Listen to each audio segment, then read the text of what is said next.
Today we're going to be talking about prostates and everything you need to know, from the anatomy to what the natural purpose of the prostate is to some of the common problems that men can experience. We'll even discuss some of the red flag signs that you need to be aware of as you get older to keep your prostate healthy. My name is Dr. Jay Nayak. And I'm Dr. Premal Patel, and we are urologists in Manitoba, Canada, and co-founders of Men's Health Clinic Manitoba.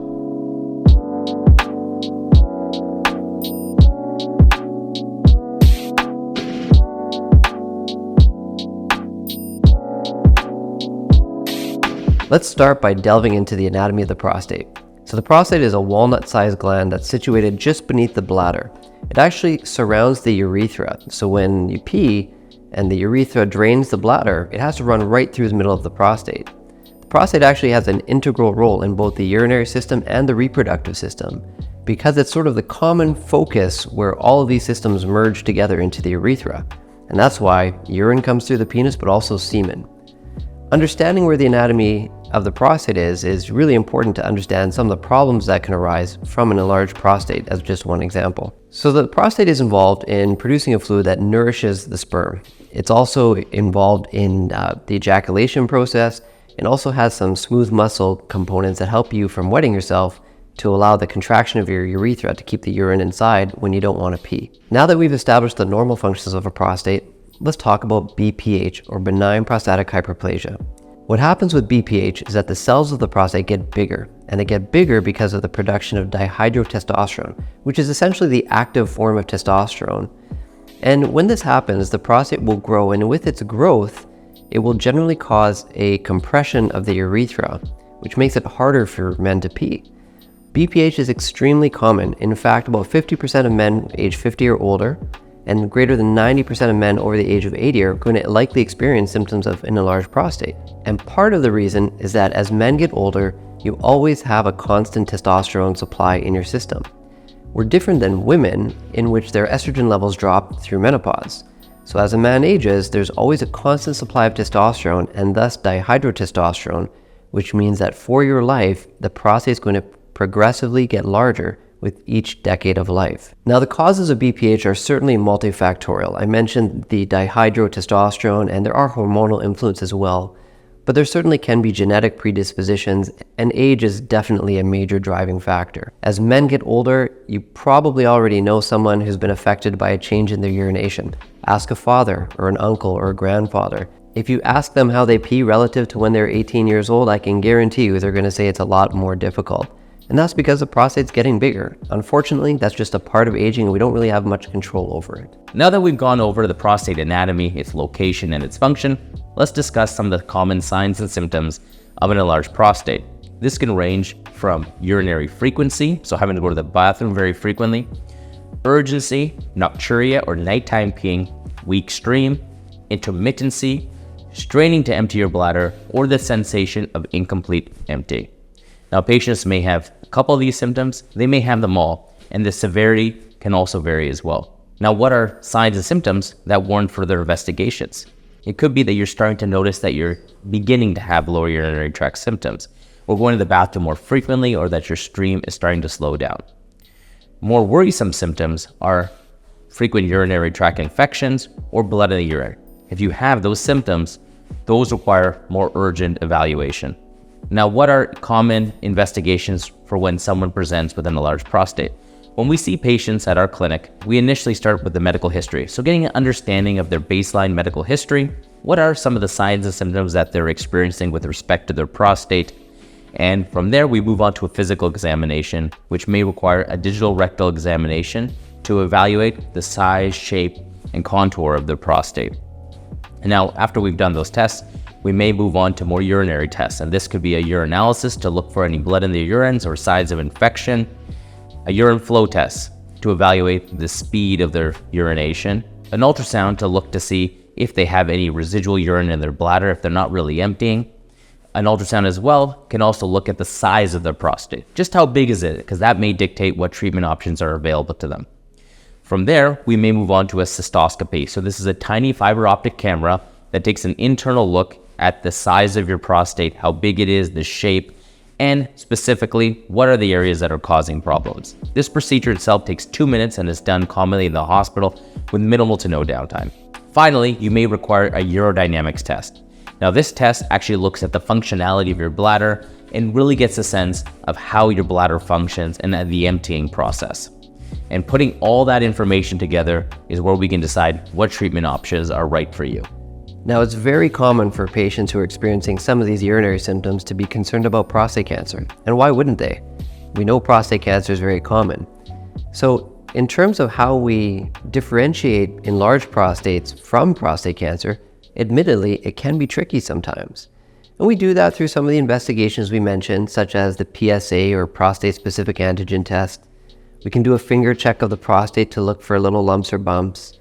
Sometimes we may even incorporate an MRI into the investigative process.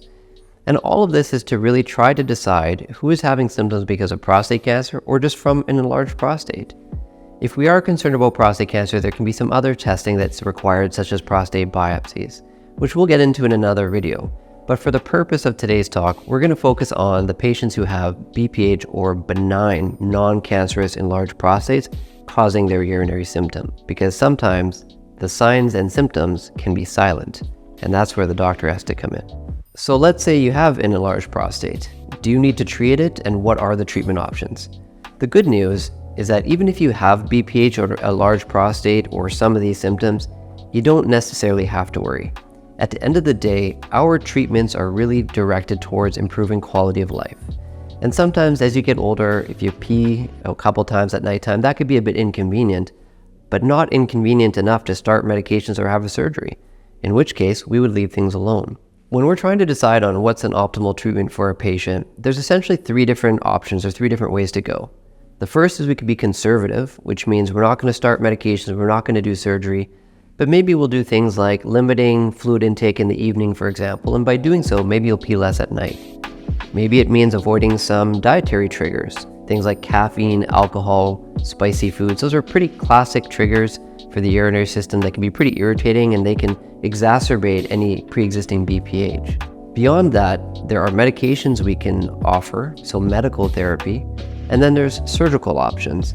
And these days, that's an exciting new field where there's lots of new minimally invasive treatment options that are coming to market, that are becoming available to reduce some of the morbidity associated with the earlier BPH surgical treatment. So we're going to start by talking about some of the conservative things that you can do on your own if you're experiencing some of these symptoms. So I mentioned a little bit earlier, fluid restriction. Trying to limit the amount of fluid you take after dinner time could be one easy thing that you can try to do to see if it can help with your urinary symptoms. Most people find that if they have symptoms from an enlarged prostate, that it's the nighttime symptoms that are the most bothersome. So if you restrict your fluids in the evening, this might help you. But there are also a lot of other things you can do. Sometimes seeing a pelvic floor physiotherapist can be beneficial, whether it's strengthening exercises or sometimes relaxation exercises can also help. And if you're having a difficult time peeing, sometimes just taking a warm bath to help relax the muscles, relax the stress that you're going through might help to ease the flow of the urine to come out. As much as we're talking about tips and tricks to manage the prostate, it's still very important to live a healthy lifestyle. Exercise regularly, try to eat a well-balanced diet. All of this is going to help your overall health and your prostate health too. So what are the medical options?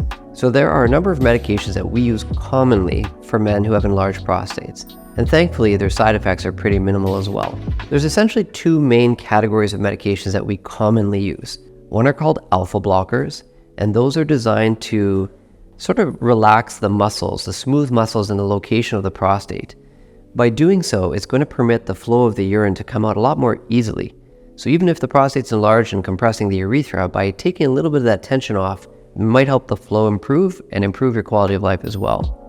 Some of the side effects of that medication could include lightheadedness, especially when you go from sitting to standing. And another common one would be retrograde ejaculation, which means when you go to have sex, instead of the semen coming outwards like you would normally expect, it actually will shoot backwards into your bladder. And it's not a problem unless you're trying to have children. It could be unexpected if you haven't been counseled about it. The other medication category would be 5-alpha reductase inhibitors. In the beginning of this talk, we were discussing the dihydrotestosterone and its relevance to prostate growth. Well, 5-alpha reductase is the enzyme used to convert testosterone to its active form, dihydrotestosterone, and there's a medication class that is designed at inhibiting that enzyme. By doing so, it will result in some prostatic shrinkage, generally on the order of about 20% size reduction, but it does take time to kick in. Usually we say if you start the medication today, it'll take at least 6 months to build up into your system to start to give you the benefit. Sometimes we'll use both medications together, because there is data to say that that works even better. Now, these two medication classes are generally targeted towards the prostate itself. That being said, sometimes the bladder itself is a bit of a problem, and you can have overlap in symptoms and causes for the difficulties you might have with urinating. If the bladder is a problem, we have different medications such as anticholinergics or beta-3 agonists that can be used to desensitize the bladder so that you don't have the irritation and the feeling that you need to pee all the time. But we always want to be cautious with pursuing those medical therapies because they can weaken the bladder's contraction ability. And if there's already an element of obstruction and you relax the bladder's ability to contract, you could run into urinary retention. So before starting these medications, you want to make sure you're well counseled and that you've sought the professional opinion from a medical expert. Now that we have discussed the non-medical and medical therapies for a large prostate, let's discuss more procedures that exist. This can range from minimally invasive surgical therapies to surgery itself. MIST procedures, or minimally invasive surgical therapies, can range from UroLift, Resume, iTind. These procedures are performed typically in the office setting with low side effects and low complications. The Resume procedure uses water vapor therapy, where we inject steam into the prostate to open that channel up. It has a low retreatment rate and a low rate of sexual dysfunction. Now, depending on the size and shape of your prostate, and also depending on the durability of the results you're seeking for, you may move on to more surgical therapies. This can range from the TURP, the green light photovaporization, enucleation, prostatic artery embolization, and depending on your unique anatomy, your symptoms, and the outcomes that you're looking for, can determine exactly what treatment is right for you. To learn more about your prostate, to get evaluated, visit our website at www.mhclinic.ca, book an appointment, or check out our website for more information.